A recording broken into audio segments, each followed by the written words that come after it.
Hello, welcome to another episode of Garden to Table with Rose, and I am Rose. So it is Sunday, May 17th, and I am outside here in the backyard at it's about 8 o'clock a.m. Not the best time to take a video, but I did my little morning walk through earlier and saw that a couple of things were blooming that I'm probably going to cut, like those peonies right in front of me.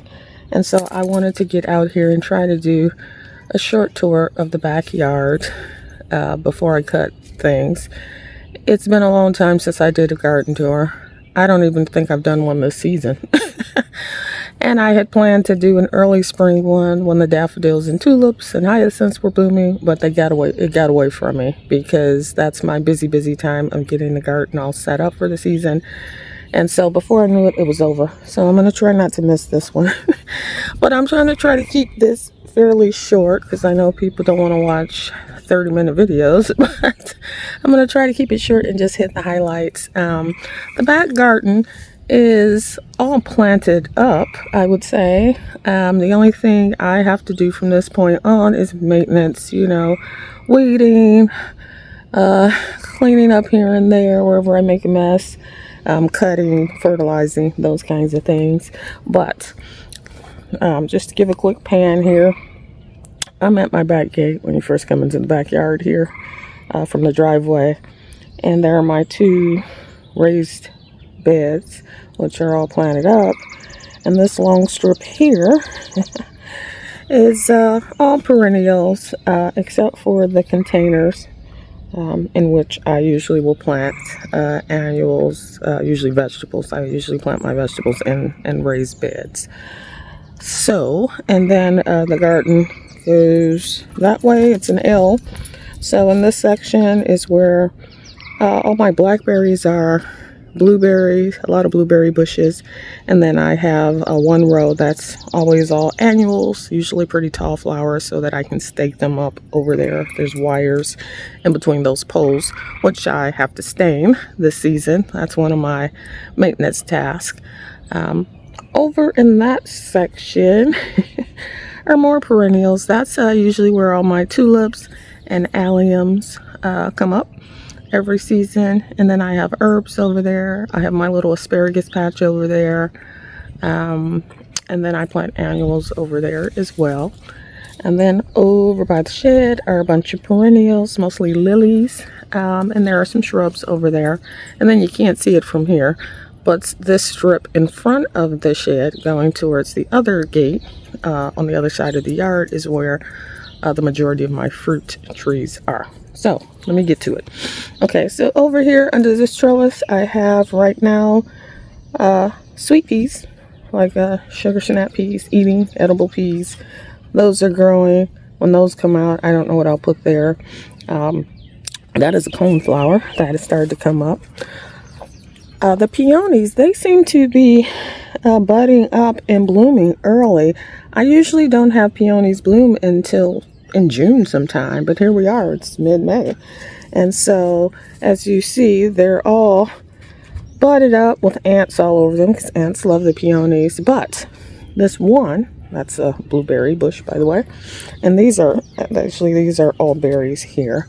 So I have gooseberries, jostaberries, and currants in this area. So several bushes with those in there that I harvest every year. But this peony has already started blooming. This is a single.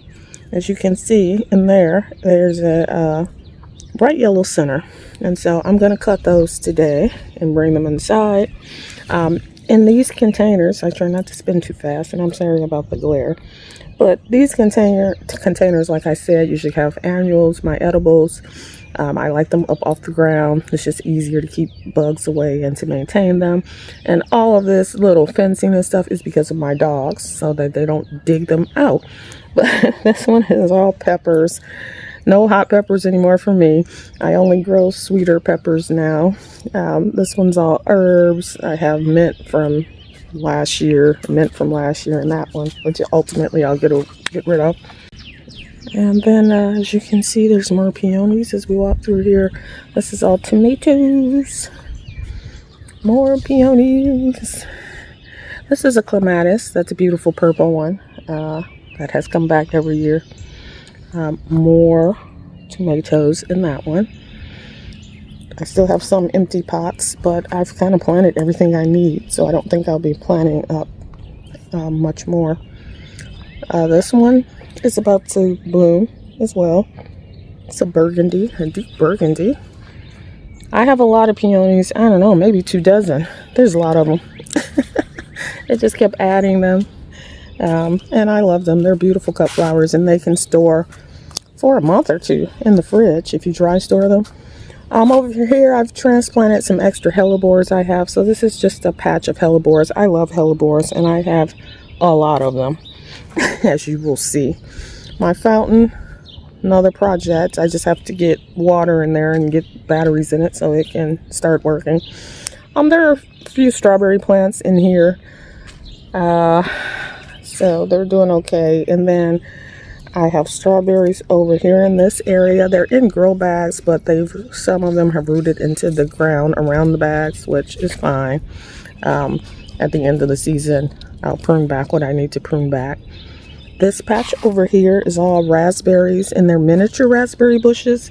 I just put these in, I think it was last fall.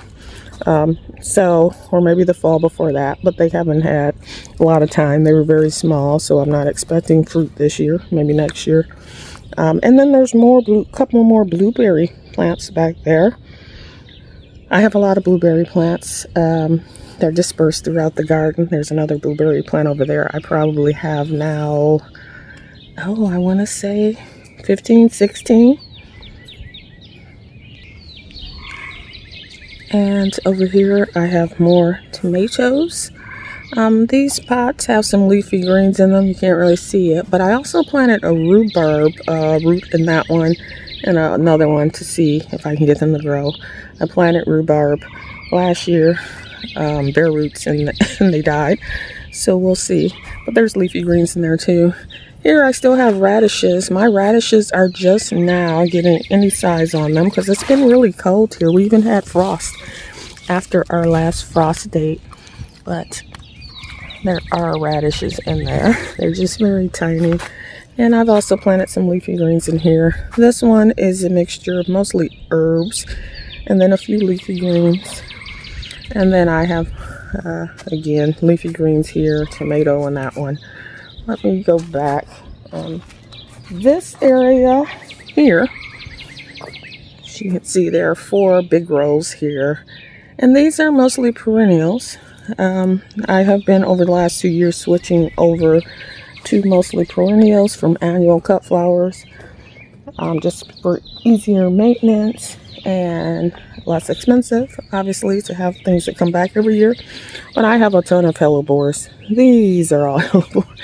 There's a bunch of hellebores in there. But in addition to the hellebores, there are a lot of other things going on. Here I have a sage plant. I like to intersperse herbs in with all my flowers. I use a lot of herbs in cooking, and they do tend to deter some pests. As you can see, my columbine, which comes back every year, is starting to bloom. This is a yellow one. It looks like I have 2 more yellow ones over there, which is a unique color for columbine for me. So I think that's why I keep those.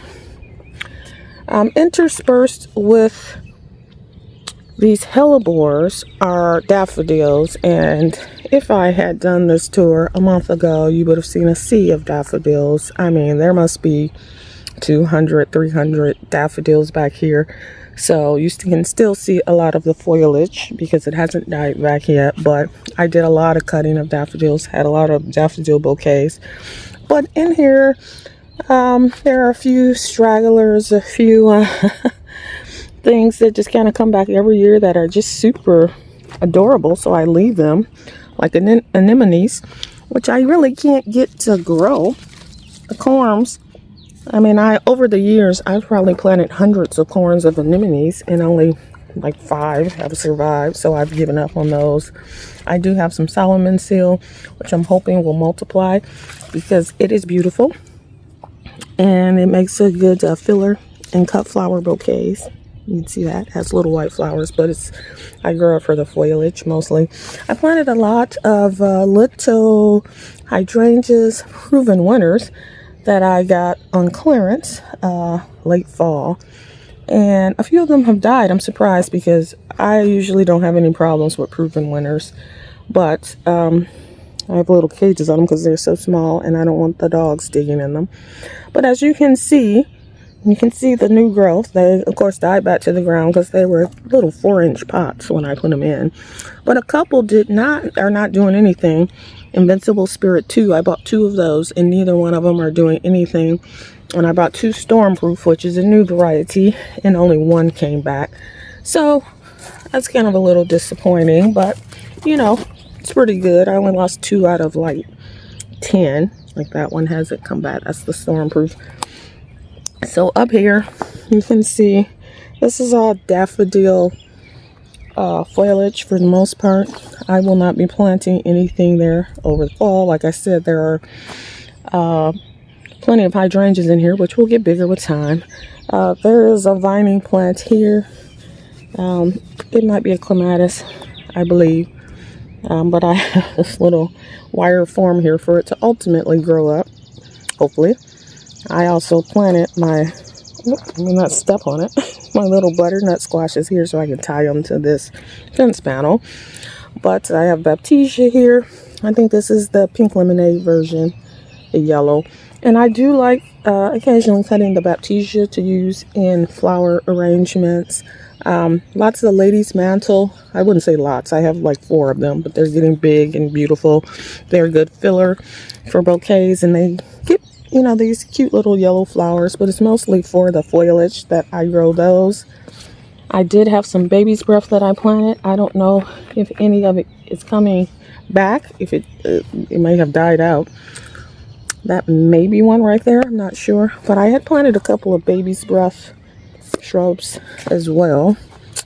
Let's see what else. The other thing that's now starting to bloom, which I'm surprised, it seems a little early too, are these Dutch irises. And I planted a bunch of those in the fall because they're so beautiful and they last forever in a vase with cut flower arrangements. And I'll show you one that has bloomed, and so you can just get an idea of how beautiful they are. But over here I got lots of these Dutch irises. Tons of that. I also in this area have a lot of gladiolas that seem to come back for me, surprisingly. I didn't think they did in my zone, but they do. And also a lot of annuals for cut flowers, things like Dara, Bells of Ireland, all kinds of things that I've even lost track of. But a lot of starts that I put out that I started from seed. There's a hydrangea. A lot of garlic. I planted my garlic over and onions over in this area this year. So that's all coming up. Oh, there's even a lavender plant over here. Again, I like to intersperse things like this that are herbs, or they can be edible, that have a pretty good scent, because they do tend to deter pests. More of the ladies' mantle here. Blue Perum is coming up in various spots, and that's because it just reseeds itself, which is great because I love it as a cut flower filler. Over here, if you can see it, I have some cucumbers and watermelon, honeydew, I believe, but here it is. This is the Dutch iris that's blooming, and this is a perennial. It was a bulb, so it will come back every year, hopefully. And I have a variety of colors. They don't come in a lot of colors, but they come in white, yellow, purple, I believe. I may have seen a blue one, even blue and white. But I have a number of those coming up. And this row is where all my blackberry bushes are. And for some reason, all my canes end up broken this winter. I don't know. I usually save like 6 canes, 4 to 6 canes for the following season, because I don't like it when they get real thick and woody. So usually after they fruit, I cut those canes off. But for some reason, they all ended up down to the ground pretty much. And I don't know if it was the dogs, rabbits, who knows. This is an incredible white hydrangea. which comes back beautifully. I had a blush next to it, but it died. This row here are all annuals, this whole row.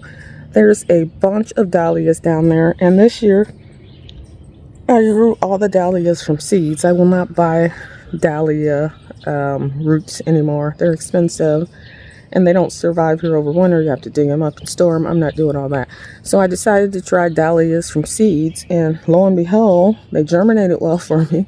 So we'll see what I get from them. You know, that I've never grown them from seeds, so I'm not sure how that's going to turn out.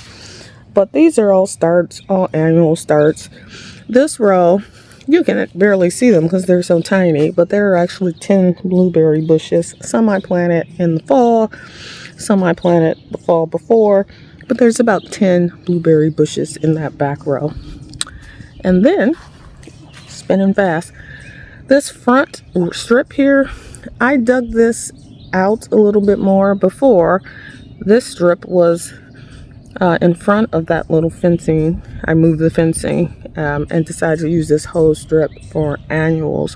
Before, it was in front of the fencing, and I had a bunch of tulips, and I had a bunch of onions planted there last year, and the tulips, none of them came up. Well, I shouldn't say none, maybe 5, but I had like hundreds of tulips, and I don't know what happened to them. I don't know if they just didn't perennialize or some critter ate them. I don't know, but they didn't come back. So I decided to just plant annuals in this strip. And as you can see, I have all these stakes that I pounded in the ground because I'm going to put flower netting across those. That's another task I have over the coming weeks so that the flowers don't flop when they get tall enough. But every annual you can think of that would be a good cut flower is here, from sunflowers to snapdragons, etc., etc. And then a number of onions that came back from last year, and actually they look like they're about to flower, a lot of them, which isn't good. You don't want your onions to flower unless you're trying to collect seeds. So I'm probably going to come and pull these while they're pretty young. You'll have to excuse the neighbor's dog and back at me barking, as they always do whenever I try to make a video. But yeah, these onions are trying to flower, and probably because they've been in the ground for 2 years, but I'm gonna have to pull those because I don't need seeds everywhere. Okay, so over here I still have tulip foliage. I had tulips planted here, these frilly doubles, and they came back. But I'm letting the foliage die back before I cut it out because I want them to come back again. There is a rose there. And then I've already planted annuals around the tulip foliage because once that's gone, the annuals will take its place. This is my sugar tip rose of Sharon, which is all budded up beautifully. One of the trees I had to remove, that's another issue. I lost a lot of trees this winter, fruit trees. Oh, try to get my shadow out of it. Which is interesting because these trees have been in the ground for 3 or 4 years and they just died, several of them. I've taken out 3 already.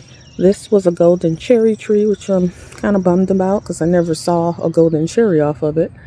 And then I took out my 2 almond trees in the front because they literally are just dead. I don't know if it was the warm up and then the freezes or the late frost we had. I don't know what happened to them, but they just died, and there may be up to 4 more that are dead in the front yard. We'll see. I'm giving them a little bit of time, so that's kind of a bummer. But I do have some annuals in here. Strawberries are in here. I planted some broccoli in here, but it doesn't look like it made it. This whole section was broccoli, and it's gone. So either it died or something got to it and ate it. My little asparagus patch was just small, this little bitty section. I did get a handful of asparagus this spring that I gladly ate. It was very tasty. I got herbs over here that, they come back every year, and then garlic up there. As you can see, more herbs like oregano comes back well, thyme comes back well. There's a lavender back there. More tulip foliage that I have to cut back when it gets a little bit more yellow. Chives, they come back every year. These are two southern living hydrangeas, white wedding. They're still pretty small. I think this is the second year for those, but they're leafing out. They're doing well. Over here, I planted a bunch of annuals that are still very, very tiny. There's a bunch of annuals there that are very, very tiny. My allium patch, I've been cutting out of that, making bouquets. I'm kind of tired of bringing alliums in now, so I'm probably just going to let those bloom out and stay out here. And then I have some unique alliums that don't some of them are okay, some of them don't necessarily look that great in a bouquet. They look better in the landscape, so I just let them do their thing. These two hollies, I was very happy with them over the winter because they did give me some bright red berries, and I was able to use those in flower arrangements. I am getting one more holly I've ordered to add because I only have two. So I'm going to add another holly because those are invaluable in the winter. These euonymus, I think I'm pronouncing that right. I just planted those a couple of weeks ago. I just love this foliage, and again, they will make a good cut flower filler. Look at that coloring. I mean, it's just yellow and green. It's beautiful. One thing I'm worried about is my privet. I don't know what's happened to my poor privet, but look at it. There's leaves at the bottom happening, so that's good. But the top, nothing. It's bare. It looks dead. So I don't know what happened. It was full and lush last year. I have another one that I actually bought in fall and put in the front because I love that foliage so much. It's a beautiful filler. Beautiful for wreaths and winter arrangements, that kind of thing. So hopefully that one regrows itself. More columbine. This is a pink one that I have had here since I got the shed built, probably. So it's been several years, and it's just pretty and sweet. These little pink and yellow flowers, and so I do cut off of that. Oh no, the birds are trying to get to this bird feeder, which has no food in it right now. There's a honeysuckle back there that grows up this thing. The window boxes I don't do much with. They're so small that there's not much you can plant in there, and they would have to be watered twice a day probably if you planted anything worthwhile. So I have sedum in there. If it comes back, it's good because sedum can take dry conditions. If it doesn't, oh well, that's good too. But it looks like it's coming back, at least in those two. I don't know about the one in the front, but that's all I do with those. Tons of lilies. They just keep multiplying over here. So this whole section will be full of these very tall lilies. I do cut some of them, but a lot of them have pollen, and that pollen from lilies will really sting. So you have to be very conscientious of pulling it off as soon as the flower opens. And so a lot of them I just let bloom out. There are some tiny knockout roses in here. Unfortunately, my fig trees keep dying all the way to the ground, and these are supposed to be very hardy in the cold zone. So I've never got a fig because they die to the ground. Then they start growing, and by the time they set fruit, it's like getting cold again. So then it dies, and before I get any fruit. So I'm kind of disappointed. I may have to ultimately dig those out. We will see. But over here is my little sedum bed. I have a lot of sedum over there. There is one peony over there. Lots of alliums. There's a hydrangea, two hydrangeas over there.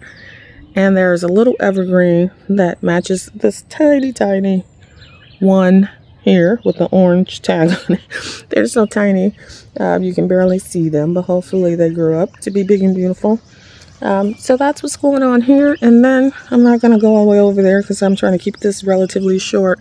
But these are my fruit trees. There are 3 rows here of fruit. 4. No, I take that back. I now have 5 rows because in the spring I got 6 new fruit trees. And I said I was done with fruit trees because they're a long-term investment. And I'm getting old. I don't have time to wait 5 years for fruit trees to give me fruit. But I did add some things that I didn't have. So there are 5 rows here. There are fruit trees, but there are also some shrubs that I use for filler for my cut flowers. Actually, I have 6 rows because along the fence is a whole hedge of Limelight Prime hydrangeas, which get taller than the fence by the end of the season, those things. So I cut them back, kind of half back at the end of each season because I wanted them to be so big. But, there's every tree you could think of here. I got apples, I got pears, I got nectarines, I got plums, I got cherries. And these new trees, one is this one, actually in particular, is a 3-in-1 cherry tree. So it has 3 different types of cherries grafted onto one tree, which is pretty cool. And then there are some new fruit that I just discovered at the grocery store last summer, and I was so excited. You would think I hit the lottery, as excited as I was about this fruit. But I found these, now they have these cross-bred fruits, like a pluery, which is a cross between a plum and a cherry, and then a pluots, which is a cross between a plum and an apricot. And they're so sweet. They're like unrealistically sweet. I mean, I've never tasted anything like these things, but they're so good that I got trees. So I got, I think, a pluery, a pluot, or maybe 2 plueries, 2 pluots.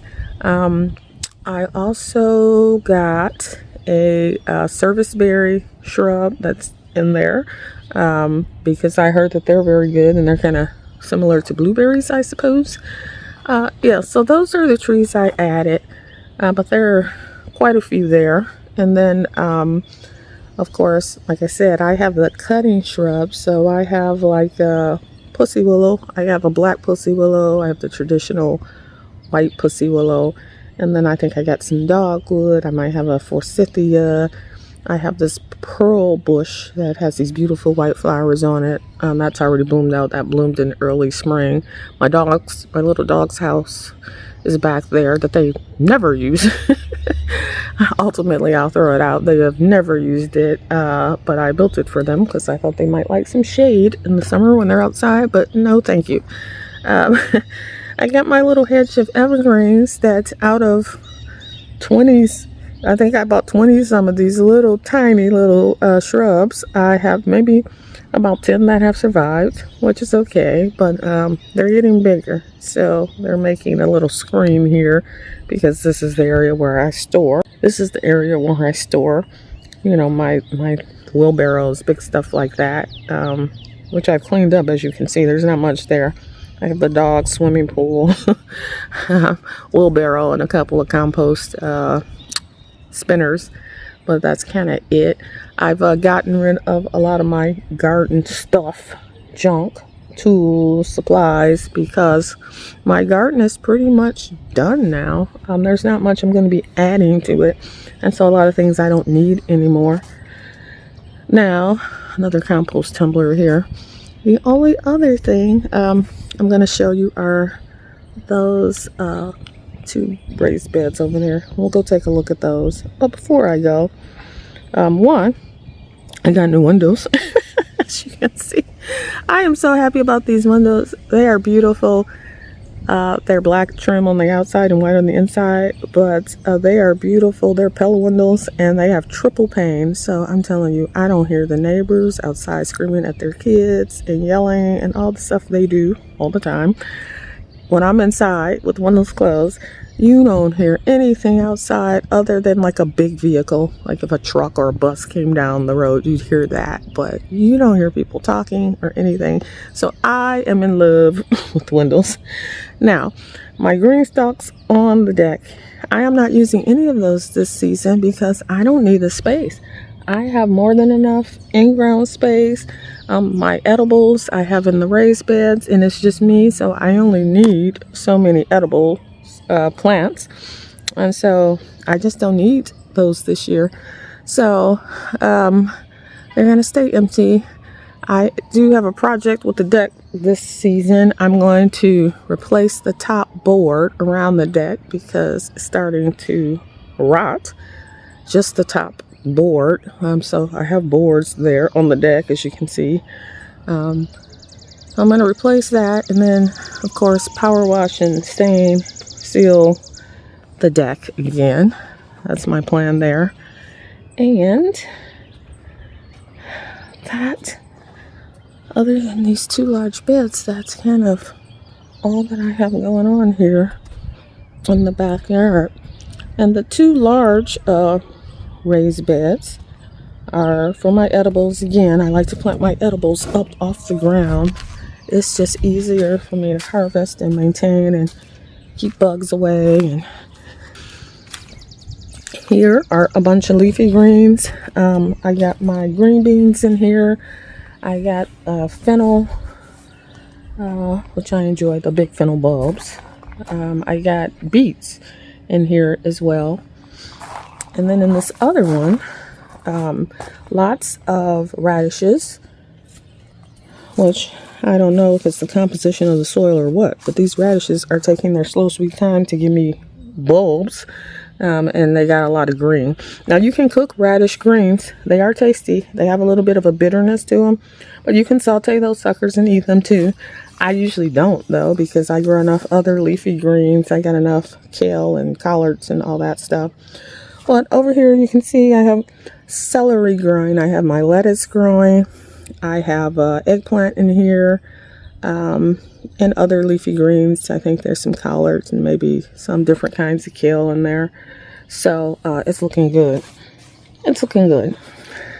So hopefully, you know, I don't need many vegetables, but it's just nice in the summer to not have to buy produce, which usually I don't. Once summer gets going, I have all the leafy greens. I have summer squash. Matter of fact, I did not show you the zucchini. It's planted out there somewhere. But usually I have all I need. Cucumbers are in here that I grow up the trellis here. So usually in the summer, yeah, I don't have to buy too much produce, which is nice. Now, once it gets really, really hot, I won't be able to grow lettuce, because lettuce will bolt in heat. But I'll still have lots of tomatoes and peppers and those kinds of things. So that is what's going on in the backyard. Like I said, the garden is set. The only thing I'm doing for the rest of this season is maintenance. I'm cleaning things, weeding things, that kind of thing. And that's it. What else did I do? Oh, I got another automatic mower for the backyard because I just couldn't keep up. It's too much work. The back, the front, the mowing. So I actually over in here, I have these pallets here because I have fig trees inside that I haven't bought out yet. I have 2 that I take in every winter and put them in my grow tent and bring them back out to try to get some figs. But there's a little auto mower there. So that one does the backyard and it's fantastic. They're even more advanced than when I got the first one for the front yard. And so I don't mow anymore. I do have to weed whack the edges and stuff, but no more mowing for me. So that is what's going on. So that's the end of this video, and I'll be back with hopefully a little tour of the front garden, which is looking beautiful as well. Everything's greening up there. The only issue up there is, like I said, I think I've lost some of the fruit trees, but outside of that, I got no complaints. The garden is finally kind of getting to a mature stage. After this season, I think next season everything will be pretty much fully mature and it will be a lush paradise. All right, until next time, bye bye.